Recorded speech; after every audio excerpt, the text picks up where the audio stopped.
Juste avant Noël, 3 belles étudiantes en Polytechnique ont suivi leur petite amie pour une petite fête. Elles ne savaient pas qu'elles allaient devenir un sacrifice de décembre. Voici une grande leçon pour les jeunes filles d'aujourd'hui. C'était un matin calme, comme d'habitude. Mama Toba s'était réveillée tôt, le cœur lourd comme une pierre dans une rivière. Elle s'agenouilla sur son tapis et commença à prier, sa voix s'élevant comme le chant du coq à l'aube, appelant ses enfants à se joindre à elle. Toba, viens prier. Toba, sa belle-fille, qui était en dernière année de Polytechnique, s'agenouilla à ses côtés. Après les prières, Mama Toba se tourna vers elle, sa voix était ferme et tranchante, comme une main de mère protégeant ses poussins. Toba, écoute-moi bien. Ne suis personne dehors aujourd'hui, peu importe ce qu'ils disent, lui dit-elle, ses yeux aussi grands que le ciel du matin. Mais maman, je ne. Commença Toba. Mais Mama Toba la coupa, ne discute pas avec moi, tu m'entends? Peu importe qu'ils te supplient ou te promettent monts et merveilles, dis non. Mama Toba répéta l'avertissement encore et encore, sa voix résonnant comme un tambour dans la place du village. Toba hocha la tête, bougeant comme un lézard sur une pierre chaude. Je ne le ferai pas, maman, promit-elle.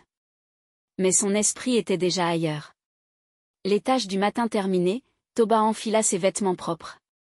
Elle ajusta soigneusement son foulard, fit un signe d'au revoir à sa mère et sortit dans la lumière éclatante du jour. Ses pas étaient rapides et légers, comme un oiseau bondissant vers la liberté. À l'école, Toba retrouva ses 2 meilleures amies, Ama et Doja. Elles se démarquaient comme des paons parmi des poules, habillées comme si elles allaient à une grande fête. Ama portait une robe éclatante, tandis que la jupe de Doja brillait comme les étoiles. Toba, tu es resplendissante ce matin, lança Ama en riant. Oui, fraîche comme la rosée du matin, ajouta Doja avec un sourire aussi large qu'un fleuve. Les 3 amies se tenaient là, riant et discutant, inconscientes que la journée allait prendre un tournant plus sombre, que le fond d'un pot d'argile. Vous avez entendu? Demanda Ama, ses yeux scintillant comme des rayons de soleil sur l'eau. Les cours sont annulés jusqu'à l'année prochaine. Ah, donc j'ai dépensé mon argent de transport pour rien, soupira Toba en secouant la tête. Ne t'inquiète pas pour ça, dit Doja avec un sourire. Mais on ne va pas laisser la journée se perdre. Les sourcils de Toba se froncèrent. Que veux-tu dire? On va à une fête, annonça Ama, tapant dans ses mains avec excitation. Une petite fête, rien de sérieux. Viens avec nous, Toba. Toba se figea, l'avertissement de sa mère résonnant dans ses oreilles comme le son d'un gong d'alerte. Je ne peux pas, dit-elle en secouant la tête. J'ai besoin d'étudier, je ne peux pas perdre mon temps. Ama roula des yeux, et Doja se pencha vers elle, sa voix douce et cajoleuse. C'est juste une petite fête. Toba, rien de mal ne va arriver. Allez, on va juste danser, manger, et revenir. Ne sois pas ennuyante. Non, je ne peux pas, commença Toba. Mais ses amis la coupèrent. Ah, Toba, tu es devenue une grand-mère maintenant? Vis un peu, plaisanta Ama en riant. D'accord, finit par céder Toba, sa voix basse comme un tambour battu. Peu de temps après, le son de la musique forte emplit l'air.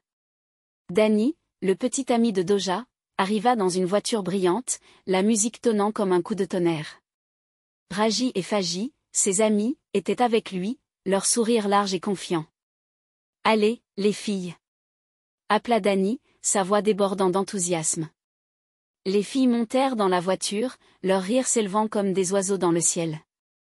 Toba resta silencieuse, le cœur lourd, mais la joie de ses amis était contagieuse. La voiture démarra en trombe, la musique assourdissante, l'ambiance électrique, alors qu'ils se dirigeaient vers ce qu'ils pensaient être une soirée amusante. La maison était pleine de vie, la musique battant comme des tambours lors d'un festival.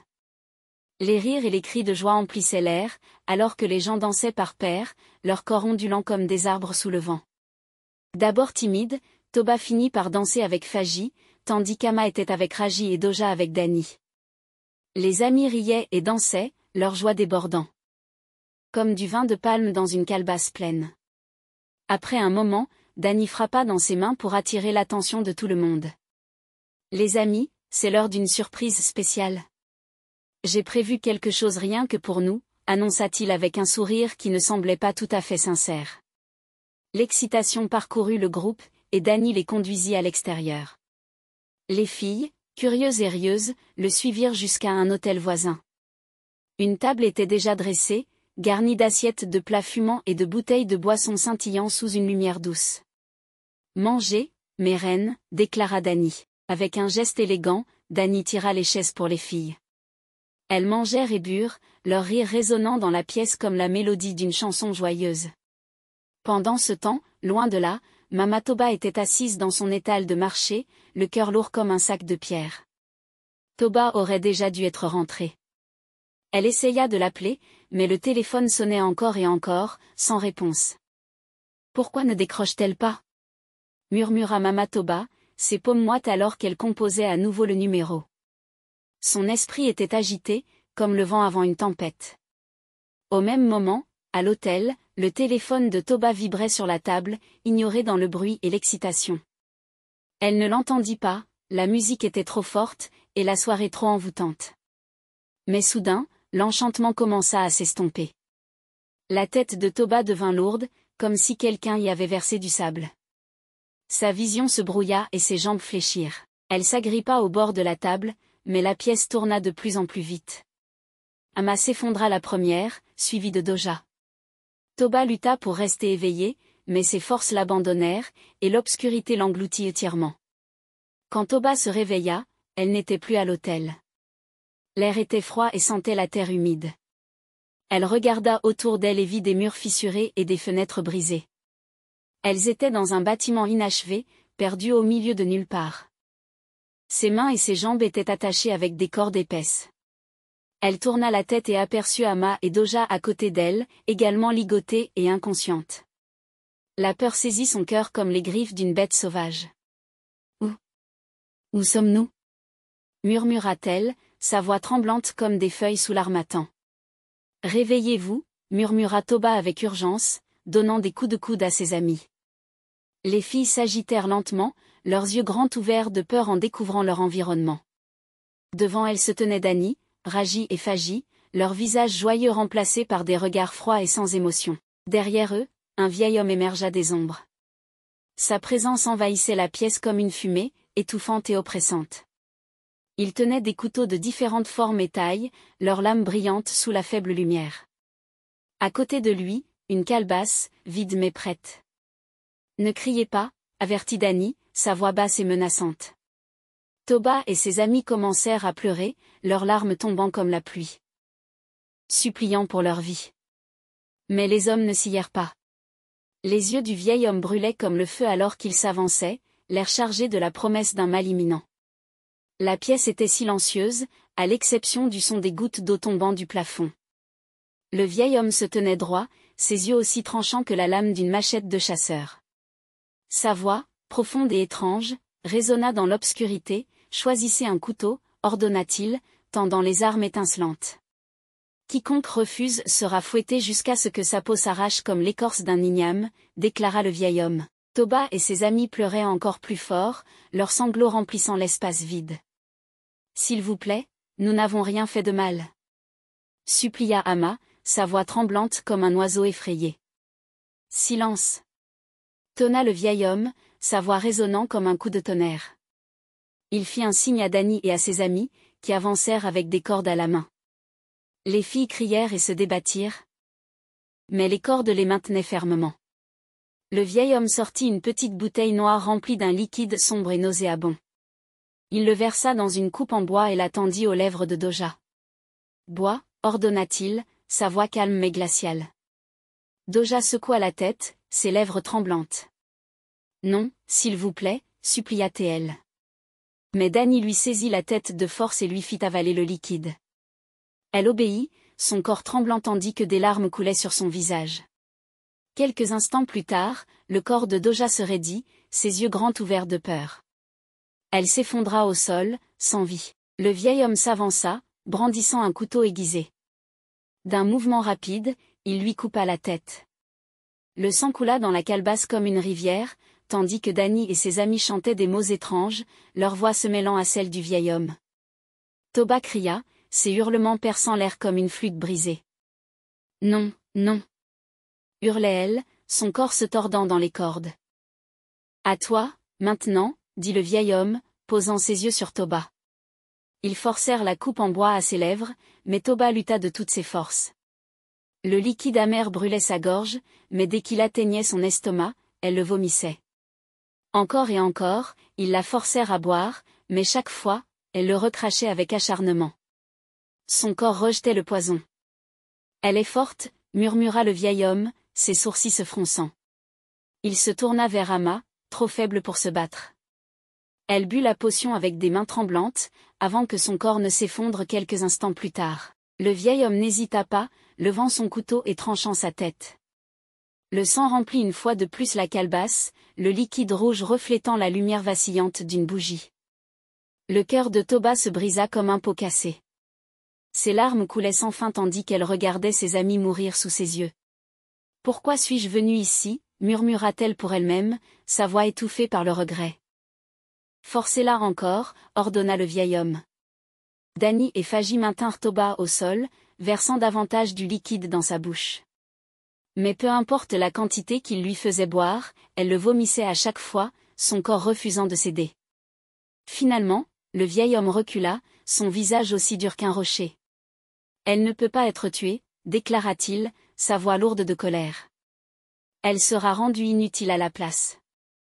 Laissez-la vivre comme une coquille vide. » Le corps de Toba était faible à cause des coups, ses larmes se mélangeant à la poussière sur son visage. Elle restait assise dans l'obscurité, son âme brisée, tandis que le vieil homme se préparait pour la prochaine étape de son rituel. Pendant ce temps, le marché grouillait de vie, mais Mama Toba ne pouvait se débarrasser du malaise dans sa poitrine. Ses mains tremblaient alors qu'elle arrangeait des ignames sur sa table en bois. Elle essuya la sueur de son front et reprit son téléphone. « Toba, décroche » murmura-t-elle en composant une nouvelle fois le numéro de sa fille. Le téléphone ne sonnait pas. Il était éteint.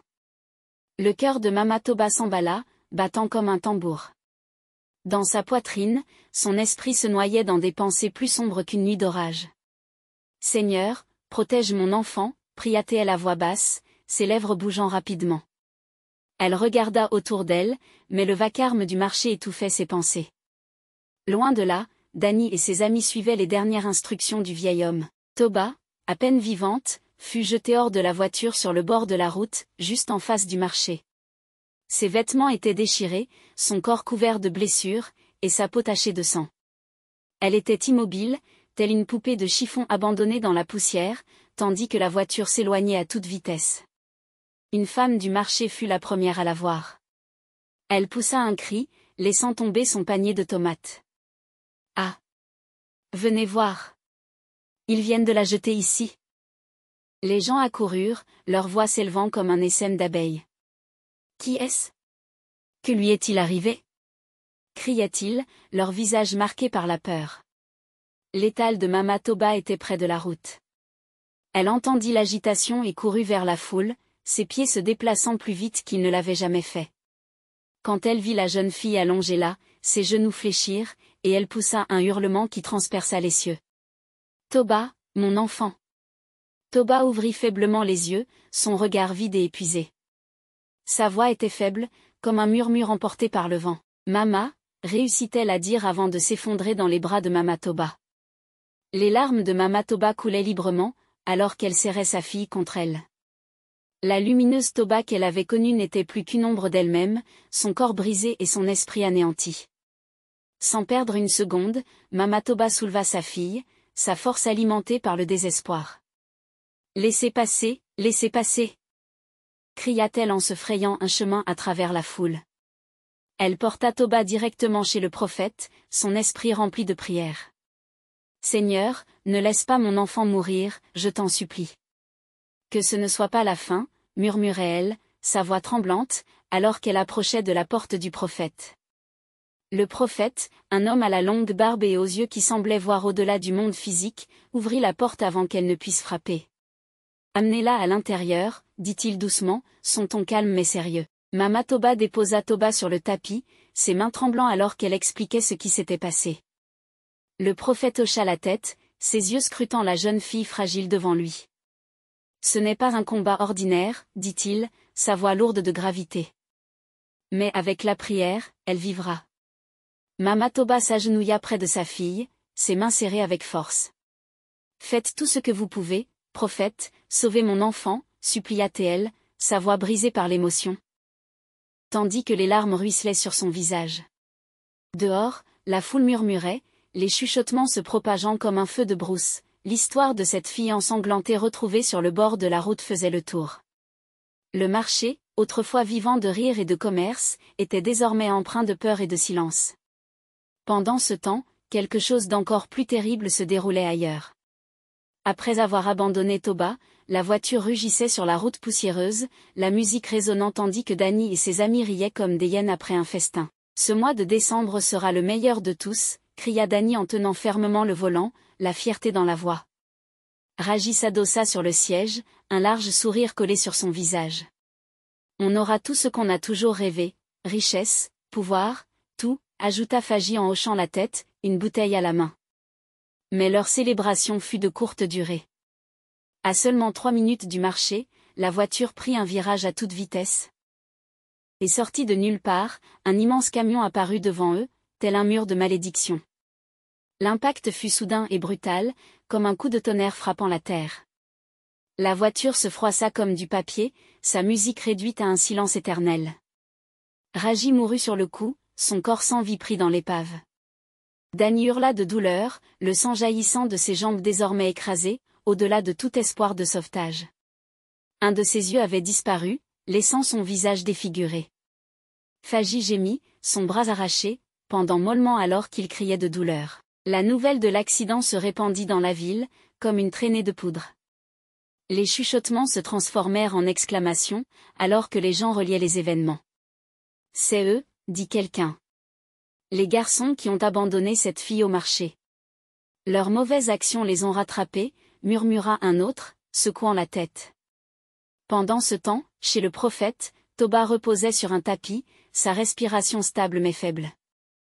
Mama Toba était assise à ses côtés, veillant sur elle alors que le prophète priait et appliquait des herbes sur ses blessures. Peu à peu, les yeux de Toba s'ouvrirent, et elle commença à parler d'une voix brisée, comme un oiseau à l'aile blessée. Ils les ont tués, murmura-t-elle, les larmes coulant sur ses joues. Ama et Doja, ils leur ont coupé la tête. J'aurais dû t'écouter, Mama. Le cœur de Mama Toba se brisa, alors qu'elle écoutait le récit déchirant de sa fille. Le prophète posa une main sur le front de Toba, et parla doucement, sa guérison sera lente. Mais elle vivra. Les cicatrices de l'âme peuvent ne jamais s'effacer, mais elle est forte. La ville bouillonnait de l'histoire de l'accident, et de la survie de Toba. Les gens parlaient de justice divine, de la manière dont le mal ne peut jamais échapper à la punition. La police arriva rapidement, traînant Danny et Faji hors de l'épave de la voiture. Brisés et meurtris, ils furent emmenés à l'hôpital avant d'être jetés en prison.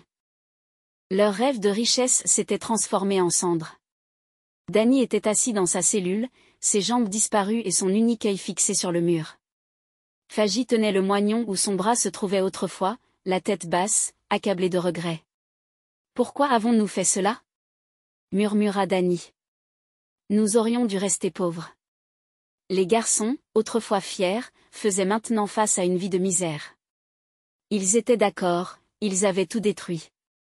Chez le prophète, Toba se rétablissait lentement. Elle ne pouvait plus marcher sans aide, et sa voix n'était qu'une ombre de ce qu'elle avait été. Le prophète dit à Mama Toba, « Ta fille vivra, mais elle portera ses cicatrices toute sa vie. Que son histoire soit une leçon. » Mama Toba pleura en tenant sa fille contre elle. « Au moins, tu es en vie, » murmura-t-elle. La ville tira des leçons de la tragédie de Toba. Les parents avertirent leurs enfants d'écouter, et d'éviter les tentations. Les jeunes filles jurèrent d'être plus prudentes. Leur rire désormais teinté par le souvenir de l'histoire de Toba. Le mois de décembre, qui avait commencé dans la joie, se termina dans le chagrin. Ama et Doja étaient partis. Danny et Faji étaient détruits. Et Toba ne serait jamais la même. Son histoire devint un avertissement, qui résonnait dans toute la ville, faites attention à qui vous suivez jusqu'à chez eux.